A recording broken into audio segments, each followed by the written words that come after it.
B Ashok IAS സ്ഥാനമാറ്റത്തിൽ സംസ്ഥാന സർക്കാരിന് വീണ്ടും തിരിച്ചടി. പേഴ്സണൽ ആൻഡ് അഡ്മിനിസ്ട്രേഷൻ വകുപ്പിലേക്ക് മാറ്റിയ ഉത്തരവ് സ്റ്റേ ചെയ്തു. കേന്ദ്ര അഡ്മിനിസ്ട്രേറ്റീവ് ട്രൈബ്യൂണലിന്റേതാണ് നടപടി. വിഷ്ണു സുരേഷ് കൊച്ചിയിൽ നിന്ന് ഉണ്ട് വിശദാംശങ്ങളുമായി. വിഷ്ണു, ഈ അശോകന്റെ നിയമനവുമായി ബന്ധപ്പെട്ട കാര്യത്തിൽ സർക്കാരിന് തുടർച്ചയായ തിരിച്ചടികളാണല്ലോ. ഇപ്പോഴും ഈ പുതിയ തീരുമാനവും കേന്ദ്ര അഡ്മിനിസ്ട്രേറ്റീവ് ട്രൈബ്യൂണൽ തടഞ്ഞിരിക്കുകയാണ്. എന്താണ് ഈ കാര്യത്തിൽ കേന്ദ്ര അഡ്മിനിസ്ട്രേറ്റീവ് ട്രൈബ്യൂണലിന്റെ നിലപാട്? മറ്റ് വിശദാംശങ്ങൾ എന്തൊക്കെയാണ്?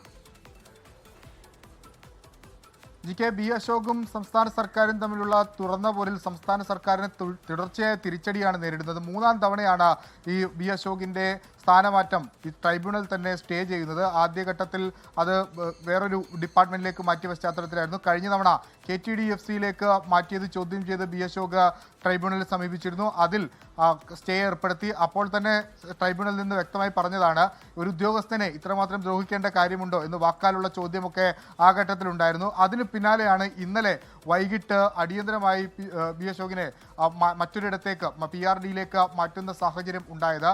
പക്ഷേ അതും ഇപ്പോൾ സ്റ്റേ ചെയ്യപ്പെട്ടിരിക്കുന്നു. കോടതി അലക്ഷ്യം എന്ന് ചൂണ്ടിക്കാട്ടിയാണ് നിലവിൽ ബി അശോക് ട്രൈബ്യൂണലിനെ സമീപിച്ചത്.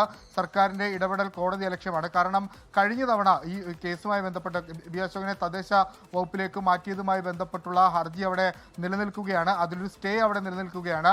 അത് കോടതിയുടെ പരിഗണനയിലുള്ള വിഷയമാണ്.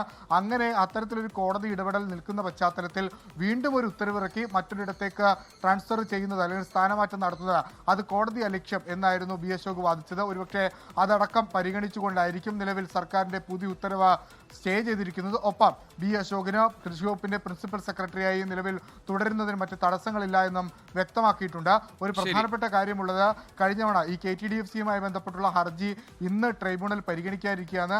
സർക്കാരും ഗവർണറും അതുമായി ബന്ധപ്പെട്ടുള്ള കോടതിയിൽ മറുപടി നൽകാനിരിക്കുന്ന ഘട്ടത്തിൽ കൂടിയാണ് ഇപ്പോൾ ട്രൈബ്യൂണൽ തന്നെ ഈ പുതിയ ഉത്തരവ് സ്റ്റേ ചെയ്തിരിക്കുന്നത്. ശരി, വിഷ്ണു സുരേഷാണ് വിവരങ്ങൾ നൽകിയത് കൊച്ചിയിൽ നിന്ന്.